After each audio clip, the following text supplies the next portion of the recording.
സഹൃദയരെ, ഞങ്ങളുടെ ഈ എളിയ ബുദ്ധിമത്തിൽ അറിഞ്ഞോ അറിയാതെയോ എന്തെങ്കിലും പാളിച്ചുകൾ സംഭവിച്ചിട്ടുണ്ടെങ്കിൽ സദയം ക്ഷമിക്കുക. ഞങ്ങൾ ഇന്നിവിടെ ആവിഷ്കരിക്കുന്ന ആ രംഗങ്ങൾ തികച്ചും യാദൃച്ഛികമാണ്.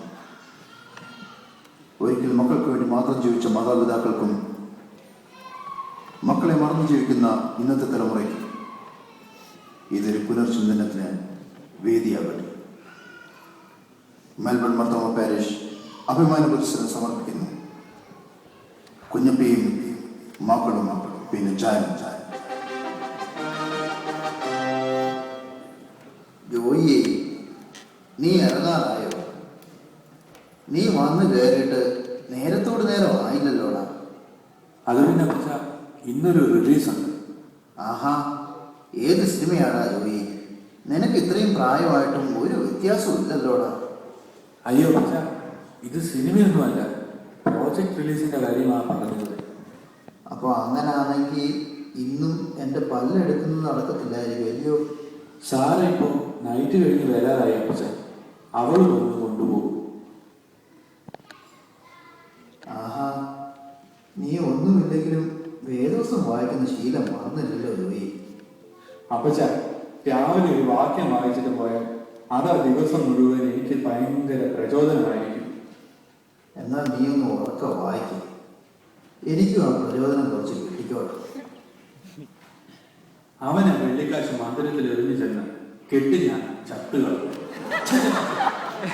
ഇത് യൂതേക്ക് വേറെ എടുക്കാം. യേശു അവരോട് നീ പോയി അങ്ങനെ തന്നെ ചെയ്യുക എന്ന്. ഞാൻ ഇറങ്ങാം സമയം. അതാ നല്ലത്. പ്രചോദനം ലഭിക്കാൻ ഈ കാലഘട്ടത്തിലെ ഓരോ എളുപ്പവിധികളെ കഷ്ട. സാറാവന്നല്ലോ. പിന്നെ നീ ഇന്ന് അപ്പച്ചനെ കൊണ്ട് നമ്മുടെ സിന്ധു ഡോക്ടറെ അടുത്ത് വരെ പോണേ.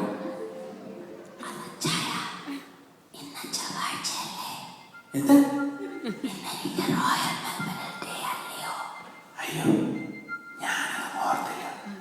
നീ ഒരു കാര്യം ചെയ്യും, വേഗം റെഡിയാ, എന്നിട്ടങ്ങ് പോക്കും. അപ്പച്ച പല്ലെടുക്കാൻ ഞാൻ ശനിയാഴ്ച കൊണ്ടുപോകാം കേട്ടോ. അപ്പോ അവക്ക് ഇന്നും പകല് ജോലിയുണ്ട് അല്ലയോ ജോയിയെ? ജാനുവേ, ജാനുവേ, പിള്ളേർ എഴുന്നേറ്റില്ലയോ? ഇല്ല അപ്പച്ച, അവർ എഴുന്നേറ്റ് വരുമ്പോഴത്തേന് 10:10 എത്ര ദിവസമായി എൻ്റെ കൊച്ചുമക്കളോട് സംസാരിക്കാൻ ശ്രമിക്കുക. ഞാൻ പറയുന്നത് പിള്ളേർക്കും അവന്മാർ പറയുന്നത് എനിക്കും മനസ്സിലാകത്തില്ല. എല്ലാം ആംഗ്യഭാഷ. ശരിയാ അപ്പച്ച, ഞാൻ കൊഴിക്കട്ട വേണമെന്ന് ചോദിച്ചപ്പോൾ അവർ പോയി ബാറ്റും ബോളും എടുത്തോണ്ട് വന്നു. അപ്പച്ച ഞാൻ ഇറങ്ങുക. ശരി മോളെ. പിള്ളേർ എഴുന്നേറ്റല്ലോ. മോനിങ്ങ് വന്നേടാ. മോന്റെ കയ്യിൽ എന്തുവാ? സ്ലേറ്റോ?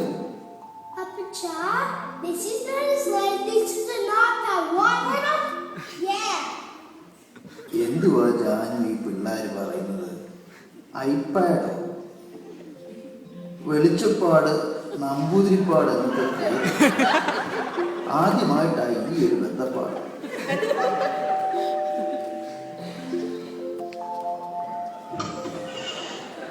അല്ല, അച്ഛനായിരുന്നോ? വരണോ അച്ഛോ? കുഞ്ഞിപ്പിച്ചേ, എന്തൊക്കെയുണ്ട് വിശേഷം? ഓ, എന്താ പറയാനാ അച്ഛോ? കുറെ നാളായല്ലോ സാറേയും ജോയിയും പള്ളിയിലോട്ട് കണ്ടിട്ട്. അവരില്ലേ? എവിടെ? അവര് ഡ്യൂട്ടിയോട് ഡ്യൂട്ടിയാണ് അച്ഛോ. രാത്രിയായ നൈറ്റ് ആണെന്ന് പറയും, നേരെ വെളുക്കുന്നതിന് മുമ്പ് ഡേ ആണെന്ന് പറഞ്ഞ് അവരായി നടന്നു. അതുകൊണ്ട് ഞങ്ങൾ കാണുന്നത് തന്നെ വളരെ ചുരുക്കമാണ് അച്ഛോ. ഈ പിള്ളേരെ നോക്കുന്നതാണ് എൻ്റെ ജോലി. ഓ, അത് പിന്നെ കുഞ്ഞിപ്പിച്ച ഇതിവിടൊക്കെ സാധാരണയാണ്.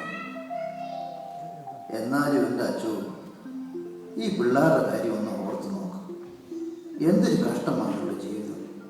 മാതാപിതാക്കളുടെ സ്നേഹം പോയിട്ട് മാതാപിതാക്കളെ ഒന്ന് കാണുന്നത് തന്നെ വളരെ ചുരുക്കമാണ്. നാട്ടിലെ പോലെ പലതും ഇവിടെ നടക്കുമോ കുഞ്ഞിപ്പിച്ച? ഞാൻ ഓർക്കുമായിരുന്നു അച്ഛാ, ജോയിയുടെ ഒക്കെ ചെറുപ്പത്തിൽ അവനെ ഞങ്ങൾ എന്തുമാത്രം കരുതിയത്. എന്നിട്ട് ഇവരോ, അവരുടെ 2 കുട്ടികൾ ഈ വീട്ടിലുണ്ടെന്നുള്ള വിചാരം പോലും ഇല്ല. ഏത് നേരവും ജോലി ജോലി എന്നുള്ള ചിന്തയേ ഉള്ളൂ. കരികാലം. ജാനുവേ, എന്തൊക്കെയുണ്ട് വിശേഷങ്ങൾ? ദൈവകൃപയാൽ സുഖമായിരിക്കുന്നു അച്ചോ. ജാനു, ഇത് 2ാം തവണയല്ലേ മെൽബണിൽ വരുന്നത്? അതെ അച്ചോ.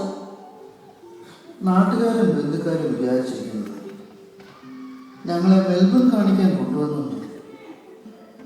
ഒന്നും അറിയാതെ ഈ പിഞ്ചു കുഞ്ഞുങ്ങളെ നോക്കുവാനായിട്ടുള്ള തത്രപ്പാടിലാണ് ഞങ്ങളെ ഇവിടെ കൊണ്ടുവന്നതെന്ന് ആർക്കെങ്കിലും അറിയാമോ അച്ചോ? കുഞ്ഞിൻ്റെമ്മ എന്ത് ഭാഗ്യവതിയാണ്. ഇതൊന്നും കാണേണ്ടി വന്നില്ലല്ലോ.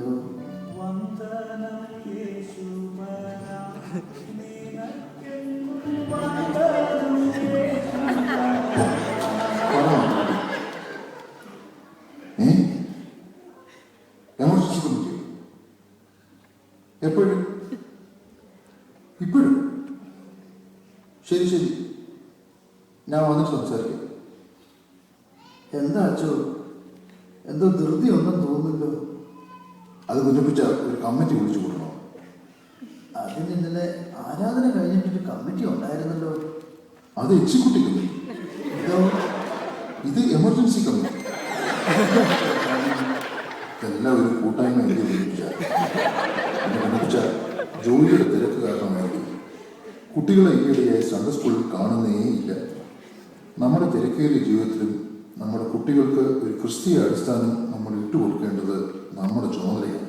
ഇത് ഓർമ്മിപ്പിക്കാൻ കൂടിയാണ് ഞാൻ വന്നത്. ഇത് ഞാനിവിടെ വന്നപ്പോൾ തൊട്ട് പറയാൻ തുടങ്ങിയതാണ് എൻ്റെ അച്ചോ. കുഞ്ഞുപിച്ച, ഞാനൊന്ന് അങ്ങോട്ടൊന്ന് ഇറങ്ങട്ടെ. അങ്ങനെ ആയിക്കോട്ടെ അച്ചോ. മുറി ഇംഗ്ലീഷും കുറച്ച് മലയാളവുമായി അപ്പച്ചനും ജാനും കുട്ടികളോടൊപ്പം മെൽബണിലെ ദിവസങ്ങൾ ഓരോന്നായി തള്ളി നീക്കി. അവരുടെ കുടുംബത്തിലെ ഒരു സായം. അപ്പച്ച, ജോയിച്ചാനും കൊച്ചമ്മയും ജോലി കഴിഞ്ഞിട്ട് എത്താറാവും. കുട്ടികൾ ഇന്നും ഡാഡിയും മമ്മിയും കണ്ടില്ലെന്ന് പറഞ്ഞ് വിഷമിച്ചാണ് ഉറങ്ങിയത്. ഇല്ലടി, അവരിന്നും പാതിരാത്രി ആകാതെ വരുമെന്ന് തോന്നുന്നില്ല. എന്തായാലും ഇന്ന് ഞാൻ അവരെ കണ്ടിട്ടേ കിടക്കുന്നുള്ളൂ. അപ്പച്ചൻ ഇതുവരെ ഉറങ്ങിയില്ലായിരുന്നു. നിന്റെ മക്കളോ നിന്നെ കാണുന്നില്ല. എന്നാ പിന്നെ ഞാനെങ്കിലും എൻ്റെ മോനെ ഒന്ന് കാണട്ടെ എന്ന് വിചാരിച്ചിരുന്നത്. അത് അപ്പച്ച 6 മണിക്ക് ശേഷം ജോലി ചെയ്താൽ എല്ലാം ഡബിളാവും. എടാ മോനെ, ജോലി സമ്പത്തൊക്കെ നല്ലതാണ്. പക്ഷെ കുടുംബ ബന്ധങ്ങൾ മറന്നുകൊണ്ടാകരുത്. എന്താ അപ്പച്ചനും മോനെ എന്ന് നാട്ടുവർത്തമാനം പറയുകയാണോ? അല്ല മോളെ, ഞാൻ നിങ്ങൾ വരുന്നത് നോക്കി ഇരുന്നതാണ്. അതെന്താ അപ്പച്ച പതിവില്ലാതെ? ജോയി, നിനക്ക് ഓർമ്മയുണ്ടോടാ നിന്റെ കൊച്ചു പ്രായം? നിന്റെ അമ്മയുടെ നെഞ്ചോട് ചേർന്ന് മാത്രമേ നീ ഉറങ്ങാറുണ്ടായിരുന്നു. എത്ര രാത്രിയായാലും നമ്മൾ ഒരുമിച്ച് പ്രാർത്ഥനയും കഴിഞ്ഞ് മാത്രമേ നമ്മൾ ഭക്ഷണം കഴിക്കാറുണ്ടായിരുന്നുള്ളൂ. സൗന്ദര്യത്തിനും ആരോഗ്യത്തിനും ചിത്രശലഭങ്ങളുടെ ആയുസ് പോലും ഇല്ല എന്ന് അറിയില്ല മക്കളെ. അപ്പച്ചൻ പറയുന്നതിന് കാര്യമുണ്ട്. പക്ഷേ ഈ മോർഗേജ് നടന്നു തീർന്നു. ജോയി, ഇത് നിന്റെ 2ാമത്തെ മോർഗേജ്. ഈ മോർഗേജ് കഴിയുമ്പോഴേക്കും നീ അടുത്ത മോർഗേജ് നീ കണ്ടുപിടിക്കും. അപ്പച്ചൻ എന്നെ പറഞ്ഞു തരുന്നത്? നിങ്ങൾ ഈ സമ്പാദ്യത്തിനായിട്ടുള്ള ഓട്ടത്തിനിടയ്ക്ക് നിങ്ങൾ ശ്രദ്ധിക്കാതെ പോകുന്നത് നിങ്ങളുടെ കുട്ടികളുടെ വളർച്ചയാണ്. എല്ലാം ഭദ്രമാക്കിയിട്ട് തിരിഞ്ഞു വന്ന് കുട്ടികളെ നോക്കുമ്പോഴേക്കും അവർ അവരുടെ ജീവിതം തുടങ്ങിയിരിക്കും. നഷ്ടം എനിക്കോ നിങ്ങൾക്കോ അല്ല ജോലിയെ, ഈ വരുന്ന തലമുറയ്ക്കാണ്. അത് നിങ്ങൾ മറന്നു പോകരുത്. ഇന്ന് കുടുംബ പ്രതിഷ്ഠാദിനം. ലോകമെമ്പാടുമുള്ള മർത്തോമാസഭ ഇന്ന് ഫാമിലി സൺഡേയെ ആചരിക്കുമ്പോൾ നമ്മുടെ കുടുംബ ബന്ധങ്ങളുടെ കെട്ടുറപ്പ് നമ്മൾ ചോദന ചെയ്യേണ്ടത് ആവശ്യമാണ്. നിങ്ങളുടെ ചെറുപ്പകാലത്ത് നിങ്ങൾക്ക് നിങ്ങളുടെ മാതാപിതാക്കളിൽ നിന്ന് ലഭിച്ച സ്നേഹവും പരിചരണവും നിങ്ങൾ നിങ്ങളുടെ കുട്ടികൾക്ക് കൊടുക്കുന്നുണ്ടോ? അല്ല, കൊടുക്കുവാൻ ശ്രമിക്കാറുണ്ടോ? ചിന്തിക്കുക.